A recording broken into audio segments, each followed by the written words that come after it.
This is Great Day. All right, well, coming up next, we're going to get some financial advice from a man who says he wears a pink wig. Wait a minute, he's not wearing one now. Mike Finley coming up next on Great Day. Treat her like a lady.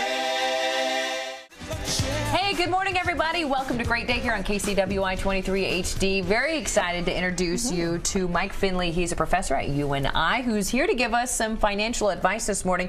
Financial Happiness is the name of his book, and you talk about the pink wig, sir, but you don't have a pink wig on this morning, so what exactly does that mean?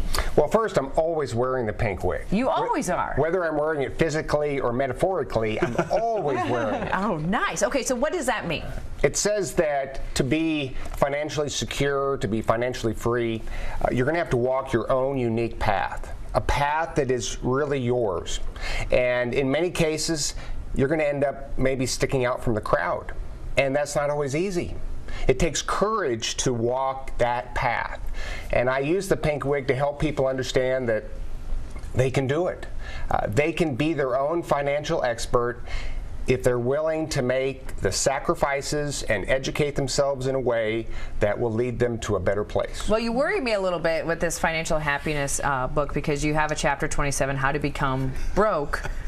And the first thing you say yeah, I wrote this chapter. How to Become Broke. First thing you say, never read a book on personal finance. Ooh. So, okay, so that's yeah. So what else do I need to do as a lady in my 30s who has saved practically no money? How can I get on a better track of finance? Well, the first step is to believe that you can do it. And I want you to know you can. I want you to know that you can be your own financial expert. So step number one, the mindset.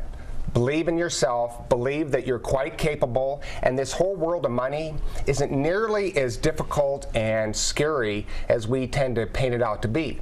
And so an education reduces that fear, and it empowers us going forward in our life to change the direction of our life.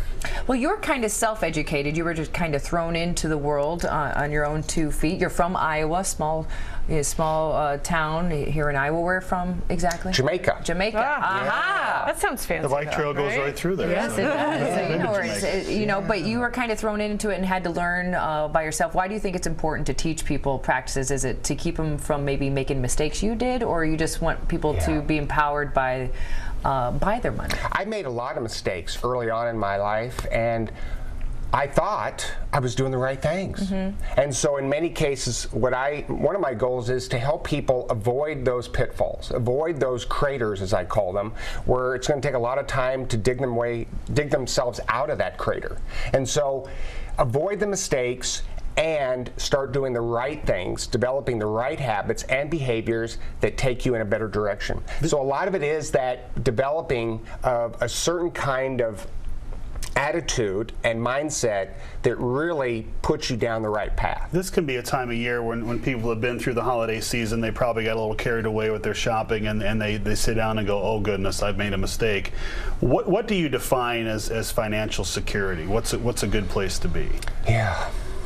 Well, and it's individual, as you said. It sure is. One thing that I would point out with that statement is, let's not beat ourselves up about the past. We've all made mistakes. I've made mistakes, but I take responsibility for my mistakes. And that was one of the early steps in my understanding, which is, this is on me. I use I am as my message. I am the answer. It's up to me to fix my life. And I can do it gradually with finances. And so to become financially secure is to live a life that isn't full of stress because of a negative relationship with money. And that seems to be like the #1 stress causer in many people's life. Now, you cover quite a bit in the book, from debt to savings to investments. Thank you. Is there anything in particular that you think is most important to focus on as you're trying to be more secure in your financial life? Yeah, it's hard. I think I always use the 3 steps to get started, which is track your spending. You've got to track your spending. You have to know where your money's going. So have a system set up to do that. 2, put together a net worth statement. That's where you take your assets, you subtract your liabilities, you identify where you're at financially. Too many people use their income level or the amount of stuff they have that they've acquired over time as a way to gauge their financial situation. Right. And that's a mistake. The net worth statement. And then finally, the third step, a financial plan. A financial plan that sets you on a course for a better financial life. And do you think this is someone, if you read this book or get some other advice that you can do on your own, or do you need to go seek advice from a professional? I encourage people first to do it on their own, and they can. A lot of people can. I teach that. I teach it in classes. My website, thecrazymaninthePinkWig.com. It's there for people to educate themselves on their own time, at their own convenience. Doesn't cost you anything. There's no advertising. It's pure education, so an individual can get on there and start going down that path of financial enlightenment. Now, you said that you had made some mistakes in the past, that you thought you were doing the right thing. Can you give us an example of something that we might be doing that we think is okay to do, but it's really a hindrance to our financial situation? Sure. Well, when I first started investing, I wasn't really aware of all the fees and the loads. By the way, a load is a commission in the financial industry. I wasn't accounting for all of that. So I was investing, I thought I was investing for my future. That's a good thing, except because of all those loads and fees, most of that money wasn't going to me. It was going to my financial advisor. So I learned right off the bat that, okay, I got to learn how to understand all these costs and reduce them so most of the return comes to me. And is that chapter in your book? Because that's what you're saying right now, that makes so much sense. I mean, I feel like I'm not in control of that part, but you're saying that I can do this. That's right. So my portfolio cost of all my investments is 10 basis points.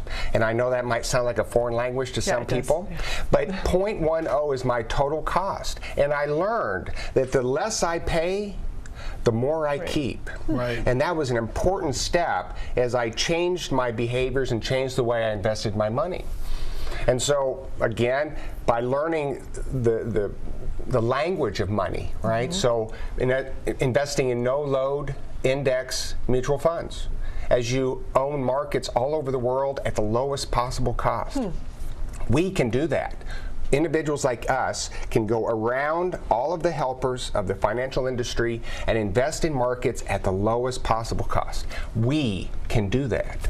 One of the things that people do is maybe they'll sit down and make a budget and follow that, but then stuff happens. The transmission goes out, the furnace goes out, and in it, one of the things you hear is that it's important to have some sort of an emergency fund. Do you have any advice regarding that? You should, right? It's an easy thing to say. For many people, it's difficult to do. So I think it's really important to have important long-term goals that drive our short-term behaviors. So whatever it is, whether it's retirement, whether it's sending your children to college, it's buying a home, whatever it is, that thing should drive your immediate needs and goals and behaviors to do the right things and make those sacrifices. So we make the sacrifices for something that's really important in our future. Because what we know is people who create wealth over time are long-term planners. They don't focus on the moment. They focus on years and decades down the road. And that's what helped me, was my focus long-term as I took responsibility for my life today. And you're saying that can happen at any time, whether what your age is, you can still make that happen for yourself. You bet. I've watched it happen. I've watched people in their 50s, 60s, 70s take full control of their financial life, change the course of their life. Once they took responsibility for it, they changed their mindset, which changed their behaviors, which changed their life. What makes you so passionate about this topic? I mean, you have quite a background as you talk about in your book, and you've been down many wonderful paths, and maybe not so wonderful paths. But what got you so passionate about this? It changed my life. What I learned at a young age was that a financial education can put you on a path to live your dreams. And I did, and I am. There are people out there who feel the same way that you probably did, and that a lot of us have at times, that feel kind of helpless and, that I can't get out of this. And you're saying, if you take the right steps, you can do it. You can, and that's most important. That's really the biggest message I want to share, which is you can do this. You can do it. And sometimes we need to hear that, because that's what I needed to hear when I was 25 years old. Right. Some guy in a book said, I could do it. This kid from small town Iowa could do this. And I said, okay. And now you're sharing that passion with everyone else, and we really appreciate it. Financial happiness, get it anywhere you can buy a book, pretty much. Barnes & Noble, Amazon, any of those great places. Go check out something that could really inspire you into the new year of 2015, because as you said, you can do this. Thank you so much for joining Thanks us a lot. this Good to meet you. morning. Great. The crazy man in the pink wig, you can't forget that. Can you go check out his website and get some information for you to get on a great financial track? We'll be right back with more on Great Day.